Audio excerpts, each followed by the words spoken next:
Kita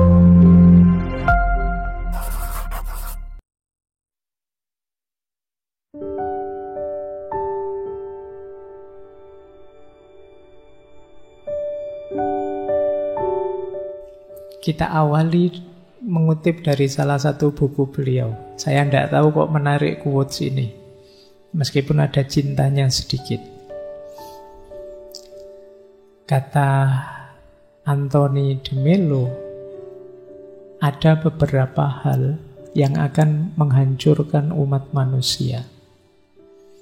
Yang pertama, politik tanpa prinsip. Yang kedua, kemajuan tanpa cinta. Yang ketiga, kekayaan tanpa kerja. Yang keempat, pembelajaran tanpa keheningan. Yang kelima, agama tanpa rasa takut. Dan yang keenam, ibadah tanpa kesadaran. Mungkin tidak perlu dijelaskan ya. Kalau dijelaskan panjang, 6 ini bisa 2 jam habis. Apalagi begitu ngomong yang pertama itu, kamu langsung menggebu-gebu itu. Ini mesti nanti dipotong, di-share kemana-mana. Tapi ya kita harus hati-hati ya. Semuanya keutamaan-keutamaan. Politik itu keutamaan hidup, kemajuan itu juga keutamaan, kekayaan juga, pembelajaran, agama, ibadah. Tapi kalau salah rumus, akan jadi sebab hancurnya umat manusia. Mungkin belakangan banyak orang yang sudah mulai putus asa dengan politik, mulai tidak nyaman lagi dengan agama, mulai terancam dengan ilmu dan lain sebagainya. Itu mungkin karena wilayah-wilayah ini tadi kita salah cara menghidupkannya. Baik, ya ini mancing saja bahwa ternyata politik yang tanpa prinsip, kemajuan yang kita cita-citakan kalau di situ tidak ada cinta, kekayaan yang kita impikan kalau tanpa kerja.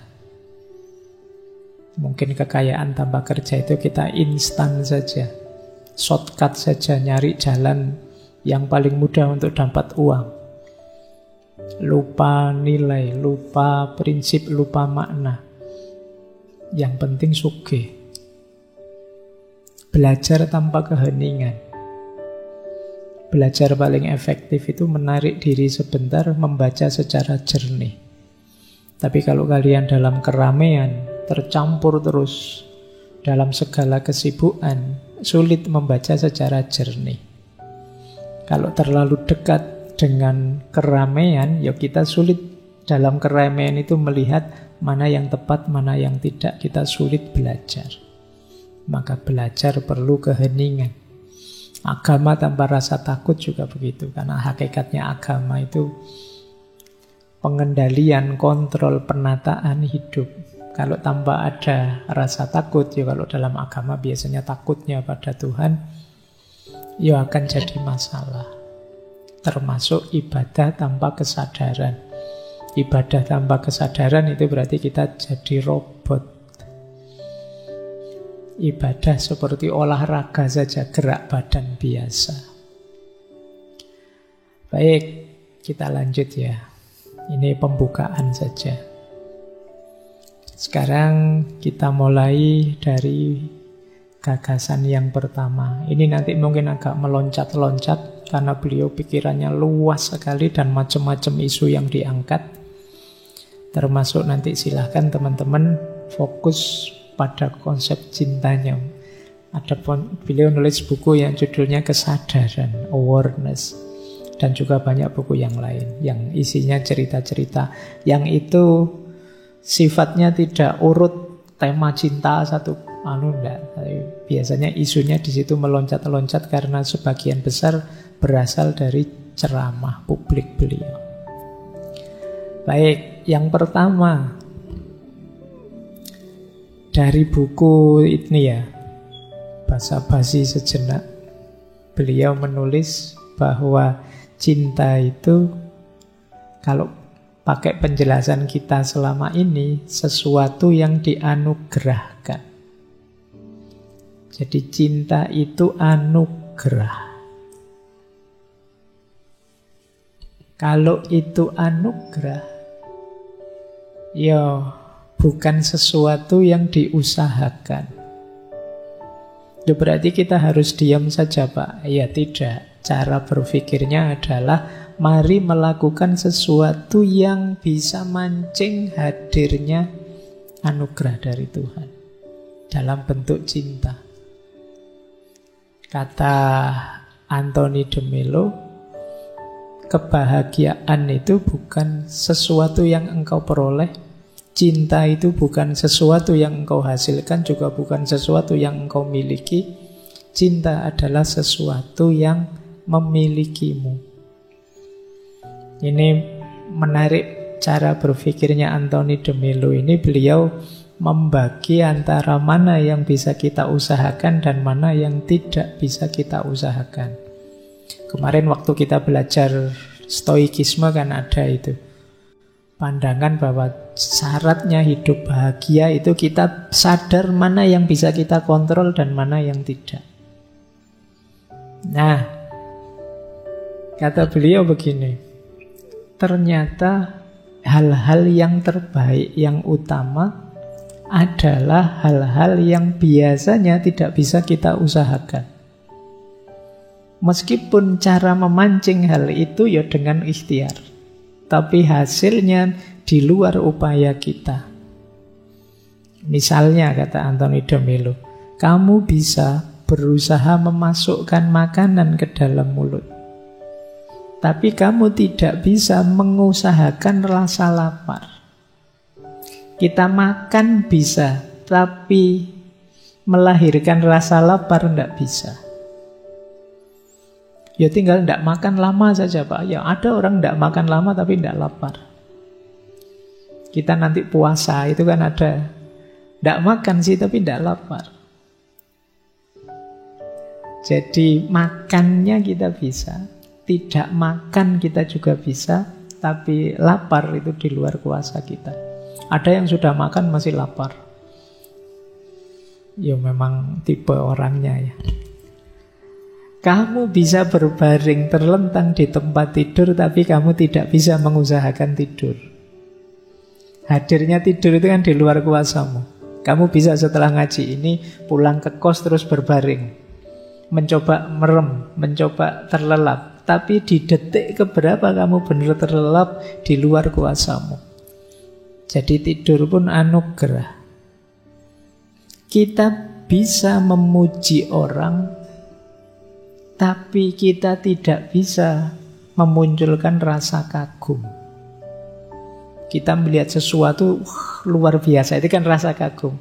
Ini kita tidak bisa ngontrol. Ada orang hal biasa saja dia kagum. Ada orang hal luar biasa dia nggak kagum, itu biasa. Jadi kita bisa muji orang. Kalau muji bisa kita atur. Kalian kan juga sering basa-basi muji orang, Pak. Itu kita bisa, tapi rasa kekaguman itu di luar kontrol kita. Kadang-kadang tidak terduga kita mengagumi sesuatu. Kemudian kamu bisa menceritakan rahasia, tapi kamu tidak bisa mengusahakan kepercayaan. Ini kamu ngerti kan, kadang-kadang kita itu kalau ingin dipercaya orang, terus pada orang itu kita ceritakan rahasia-rahasia. Biar dia percaya ke kita. Wong yang rahasia saja kita katakan.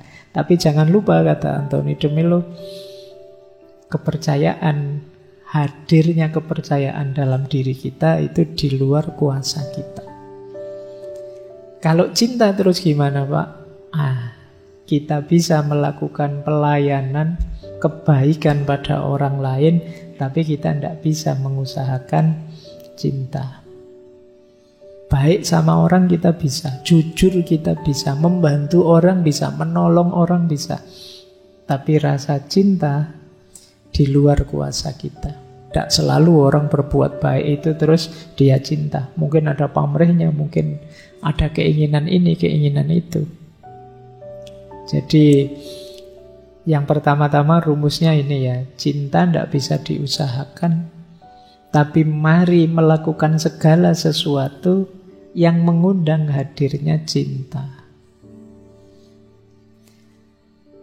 Baik, ini yang pertama ya. Nanti ada banyak teori yang lain. Terus,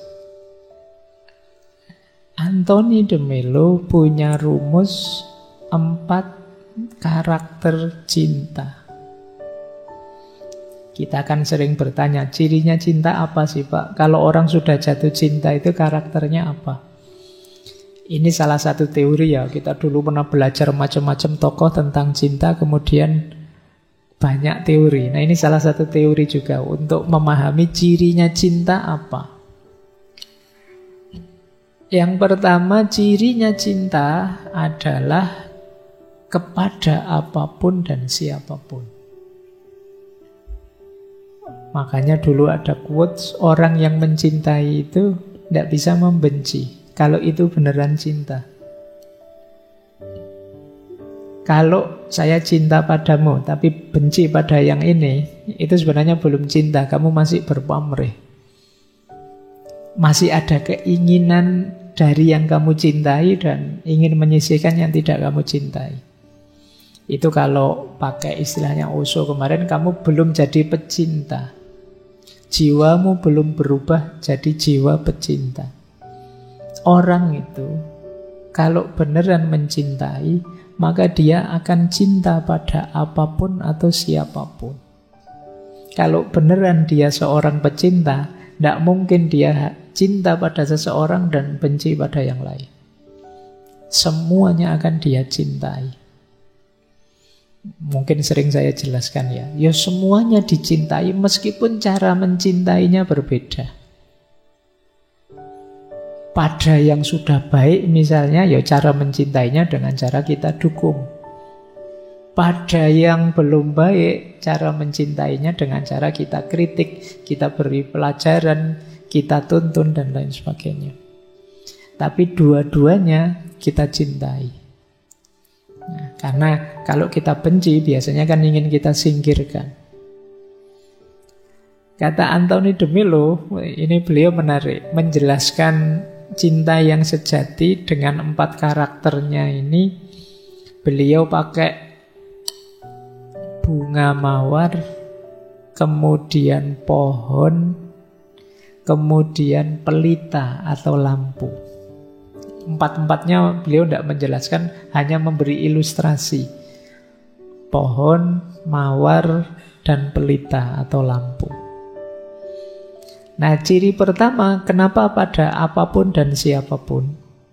Kata Anthony de Mello, apa sih itu cinta? Lihatlah bunga mawar. Apakah mungkin bagi mawar untuk berkata, saya akan menawarkan wewangianku kepada orang-orang baik dan menyembunyikannya dari orang-orang jahat? Mawar itu meskipun yang dekat dengannya orang baik atau orang jahat, tetap memberikan keharumannya. Atau dapatkah engkau membayangkan sebuah pelita yang menghalangi sinarnya dari orang jahat dan berusaha berjalan dalam terangnya? Lampu ini, listrik ini, yang jalan kalian, yang jalan saya, atau yang jalan siapapun, dia tetap akan memberikan sinarnya. Dan amatilah betapa sebatang pohon memberikan naungan pada setiap orang, baik dan buruk, muda dan tua, tinggi dan rendah, hewan dan manusia, dan setiap makhluk hidup. Bahkan pada orang yang berusaha menebangnya. Nah, ini saya tidak tahu teman-teman merasa mampu apa tidak. Yang pertama ini ya, yang pertama wis abot. Cinta itu pada siapa saja. Selama ini kita diajari perspektif dikotomis antara hitam putih, cinta dan benci. Nah, padahal ini kita diminta mencintai semuanya saja. Kalau kita mungkin perlu memarahi orang, ya marah itu karena cinta kita. Kita perlu menegur orang, teguran, kritikan itu karena kita cinta. Kita perlu mungkin menyinggung orang, kita mungkin perlu nyenggol orang, mungkin kita senggol karena cinta biar dia jadi baik. Itulah ciri pertama, cinta itu pada siapapun. Yang kedua, cinta itu tanpa pamrih. Kalau ini tidak perlu dijelaskan ya. Pohon, mawar, lampu hanya memberi. Tidak minta imbalan apa-apa. Pohon itu menaungi kita yang tidak ada bayarnya. Kita kencing kan suruh bayar. Yang minta bayaran yang nunggu. Kalau ada saya ke kebun binatang atau saya ke taman itu disuruh bayar ya Pak, mau bernaung, itu kan orangnya yang minta. Pohonnya tidak minta. Dia memberi kita tulus. Lampu juga begitu, dia tidak minta bayaran. Meskipun listrik yang bayar. Tapi kan dia memberi cahaya, kan dia tidak dapat apa-apa itu. Yang dapat bayaran kan PLN-nya. Mawar juga begitu. Memberikan wanginya tidak dapat bayaran apa-apa. Meskipun kalian untuk dapat mawarnya beli. Tapi mawar memberikan wewangiannya tanpa imbalan. Jadi yang kedua, tanpa pamrih. Yang ketiga, memberikan yang terbaik. Itulah cirinya cinta. Pohon, mawar, pelita tadi memberikan segala yang dia mampu. Tidak pernah misalnya mawar itu saya bisa wangi sekian, yang tak berikan sekian saja, tidak pernah begitu. Jadi memberikannya selalu total. Lampu juga begitu, pohon juga begitu. Bahkan dia tidak pernah mengkalkulasi, ini saya sudah memberi manfaat luar biasa loh. Orang-orang ini seperti apa sih menanggapi kemanfaatan dari saya, dia tidak mikir sampai ke sana. Pokoknya memberi saja yang terbaik. Itu orang mencintai. Kalian kepada yang kalian cintai kan pasti begitu. Ya saya tidak ngasih contoh pacarmu lah, orang tuamu. Kalau saya ngasih contoh itu nanti tabrakan dengan teorinya. Karena kamu masih banyak pamrihnya sama pacarmu. Bagi yang masih level belum nyampe ke sini, kamu nanti gelisah kalau belajar teorinya Anthony de Mello tentang cinta ini agak tinggi. Kalian pada orang tuamu kan begitu, ingin mempersembahkan yang terbaik. Sama seperti orang tua pada anaknya, memberikan yang terbaik. Jadi itulah cirinya cinta. Yang keempat, cinta itu membebaskan. Pohon itu tidak pernah memaksa kalian, ayo bernaung padaku, tidak. Mawar juga tidak memaksa, ciumlah aku bauku, tidak begitu. Lampu juga begitu, masuklah ke wilayahku biar kamu terang, tidak. Monggo saja, mau datang monggo, mau menjauh ya monggo. Tidak pernah memaksa. Itulah hakikatnya cinta. Kok dalam cinta ada paksaan masih? Ada ikatan-ikatan, keterikatan, kemelekatan, berarti masih belum ketemu hakikatnya. Nanti uraiannya panjang tentang itu dari Anthony de Mello. Baik, jadi ini mudahnya ya, ini seperti merangkum semua teori-teori yang kemarin kita bahas. Bahwa cinta itu selalu pada siapapun dan apapun, dia tanpa pamrih, selalu ingin memberi yang terbaik dan membebaskan.